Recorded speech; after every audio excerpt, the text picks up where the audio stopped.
precisely 1:15. This is the news on Sri Lanka Broadcasting Corporation.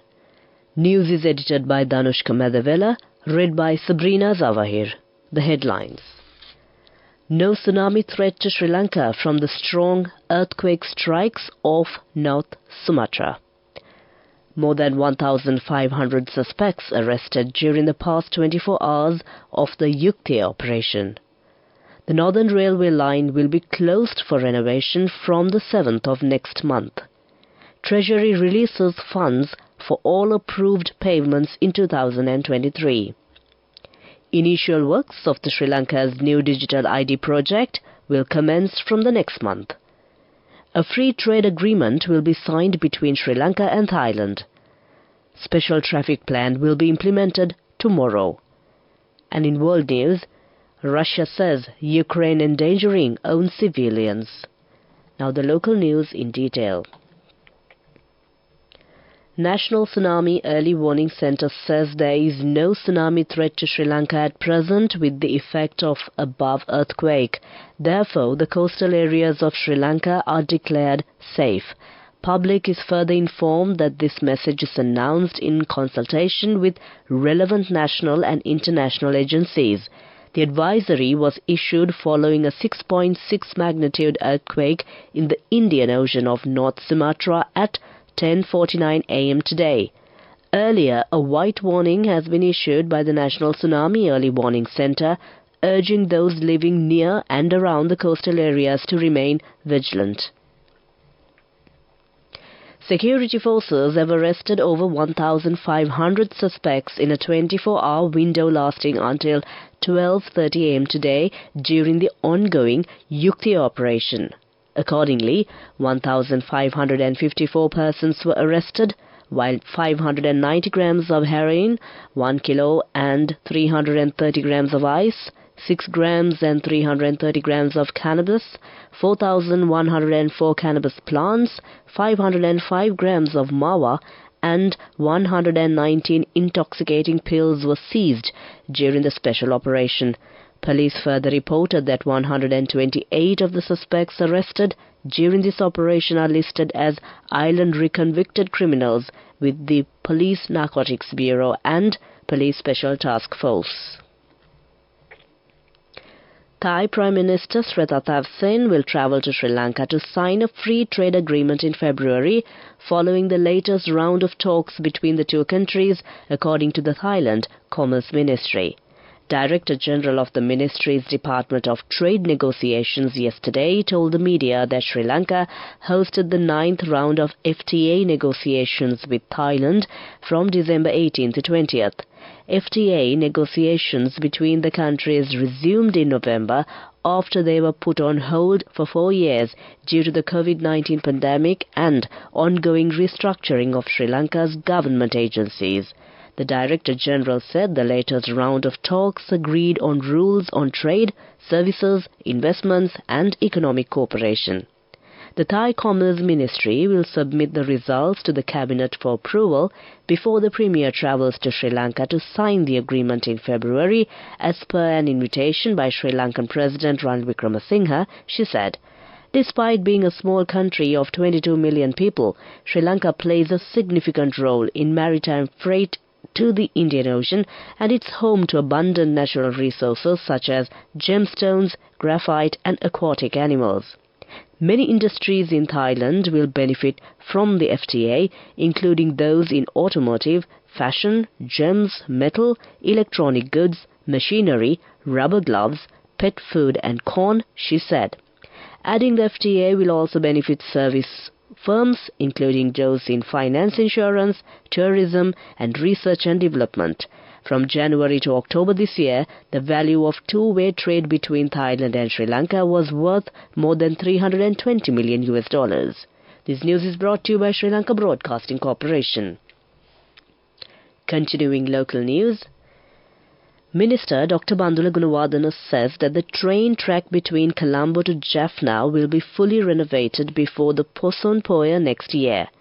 Addressing a media briefing in Colombo yesterday, he said once completed, trains will be able to run at an average speed of 100 meters an hour along the northern line. The minister added that a special mechanism will be implemented to maintain the assets of the Railways Department. The Northern Railway line will be closed for renovation from the 7th of next month. He said that the upgrade of the track between Anuradhapura and Mahawar will be carried out expeditiously. Trains will only be operated between Colombo to Mahawar and Anuradhapura to Kankasanturai. Sri Lanka and India have come to an agreement to commence initial works of the Sri Lanka's Digital ID project from the next month. This new digital ID includes several biometric details of the owner, such as mobile number, email address and blood group. Sri Lanka's Digital ID project is overseen by the Indian government and is expected to resemble India's Aadhaar Digital ID program. Indian officials signed a memorandum of understanding which included a 400 million Sri Lankan rupee grant. A special traffic plan is scheduled to be implemented in Colombo tomorrow in view of the dawn of the new year. Accordingly, the police say that several roads, including a section of Gold Road, Janadipati Mawatha, Bank of Ceylon Mawatha, Lotus Road and Navam Mawatha will be made one-way from 5 p.m. tomorrow. That ends local news. The main news story is brought to you by Sinhala Vedamahatma.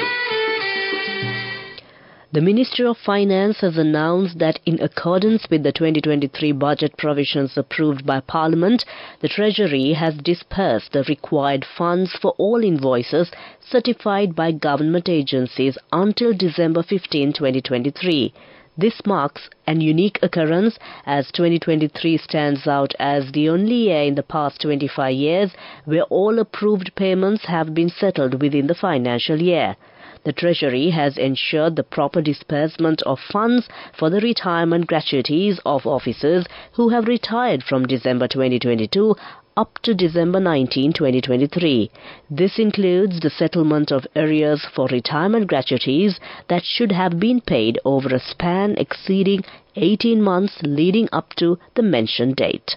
That was main news. The main news story was brought to you by Sinhala Vedamahatma.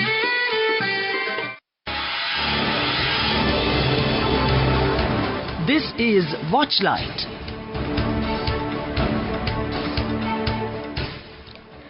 National Audit Act number 8 of 2018 is to be amended soon, making legal provisions to tackle public sector corruption, financial fraud and irregularities. The Auditor General's Department will be given wide powers via the new amendment of the National Audit Act next year, Justice Ministry sources said.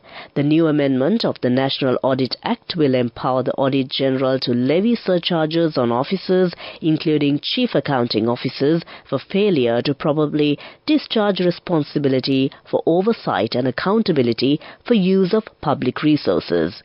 That was Watchlight. Coming up, World News.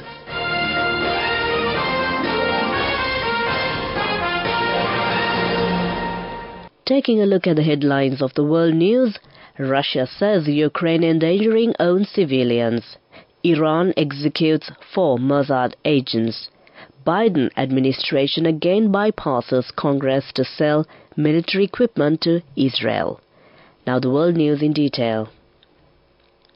Russia's permanent representative to the UN, Veselin Beza, told the Security Council on Friday that Ukraine deploying Western-provided air defense systems in residential areas leads to civilian casualties when they malfunction and hit innocents. Officials in Kiev have accused Moscow of killing 30 civilians and injuring at least 160 more during the 18-hour barrage of drones and missiles across the country earlier in the day. Ukrainian envoy Sergei Kazaleta said there is only one solution. Russia must be deprived of its ability to produce weapons, to finance its military aggression, and to threaten the world. He went on to accuse Russia of rocket terrorism against civilians. Kazaleta was backed by the British representative who said that the death toll would have been greater if not for the work of the Ukrainian air defenses. 4 people linked to the Israeli intelligence agency Mossad have been sentenced to death and were hanged on Friday in Iran.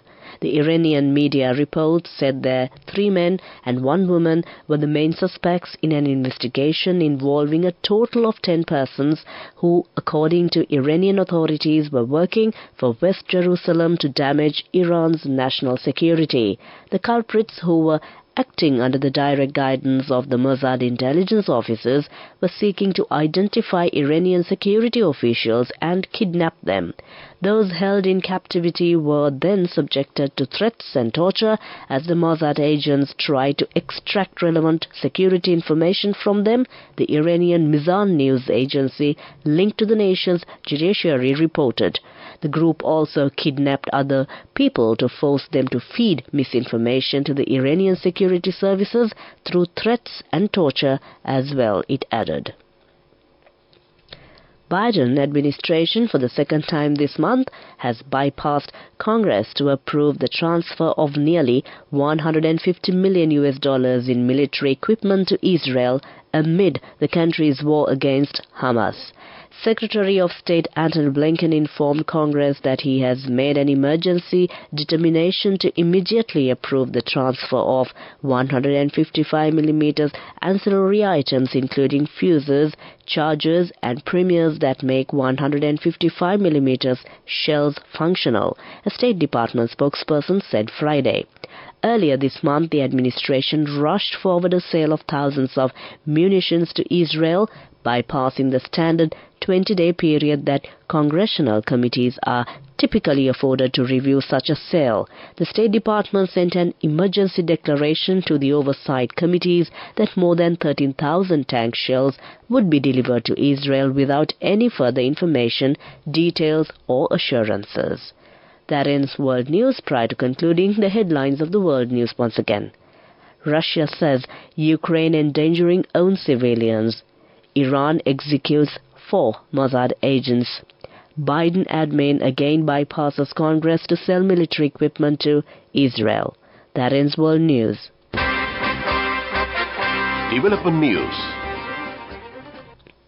The Tourism Ministry said Sri Lanka cruise tourism industry is now on a steady path towards a strong revival following the record number cruise ship arrivals in the island and will likely welcome an upbeat 2024 given the gradual return of cruise lines to the region. The Hambantota International Port has welcomed over 6,000 tourists to Sri Lanka in the latter part of November and during December. The passengers arrived on 5 cruise liners that called at the port. To date this year, HIP has recorded approximately 22 cruise ship calls. The rise is expected to bring thousands of high-end tourists with higher spending capacity over 2 years. Colombo Port Harbour Master Nimal Silva said the country saw a record high 54 ships in 2019, rising from the previous year's 42. That was Development News. Moving on with sports news. Uncapped fast bowler Avish Khan has been added to India's squad for the second test against South Africa a day after they were handed an innings defeat inside 3 days in Centurion. The second and last test will begin on January 3rd in Cape Town. Avish comes in as a replacement for Mohammad Shami, who is missing the test series because of an ankle injury. Fast bowlers Naveen-ul Haq and Fazul Haq Farooqi have made it to the Afghanistan squad for the 3-match T21I series against UAE, but spinner Mujibur Rahman did not feature in the list. The trio had been sanctioned by the board earlier this week after expressing a desire to be left out of the central contracts list for 2024. That was Sports News. On the first day of the new year 2024, when you make your first deposit in any SPE, you will receive a token gift. May this new year bring you happiness, joy, and abundance of savings. National Savings Bank. Business News, sponsored by National Savings Bank, the safest place for your money. The government will amend the Sri Lanka Social Security Board Act to streamline contributory pension scheme for self-employed persons, especially farmers and fishermen. State Minister of Social Empowerment Anupa Pasquale said that he has submitted a proposal to the Finance Ministry to amend the Act and devise the scheme in consultation with the Labour Ministry. The contributory pension scheme for self-employed who are not members of the existing social security schemes is to be presented in Parliament soon, he divulged. That was Business News. Business News, sponsored by National Savings Bank, the safest place for your money. On the first day of the new year 2024, when you make your first deposit in any SPE, you will receive a token gift. May this new year bring you happiness, joy, and abundance of savings. National Savings Bank. And now in economic news.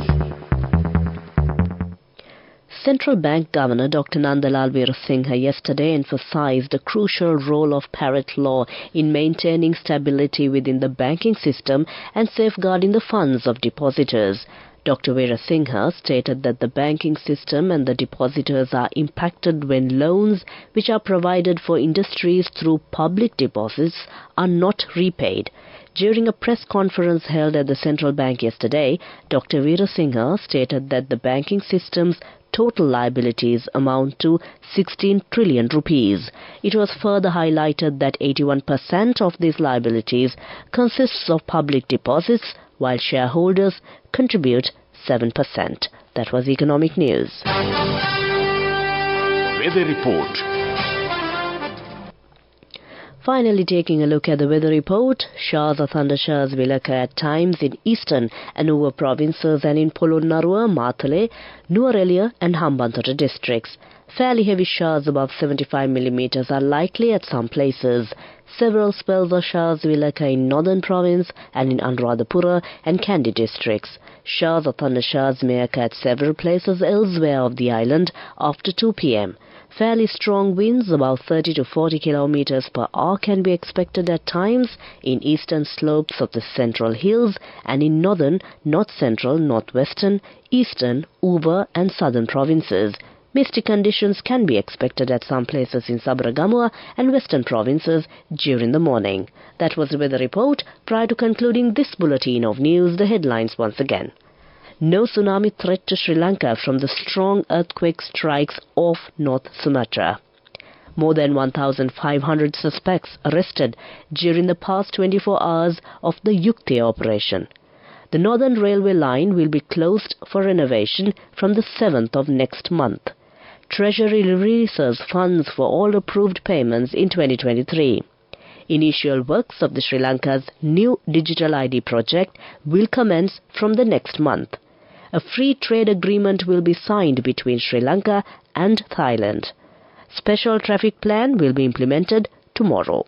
With that, we conclude the news, and it is over to my good friend, as well as yours, who's all geared up to keep you entertained this Saturday afternoon, and wishing her a fabulous 2024 as well, including all our dear listeners. Over to you, Asanka.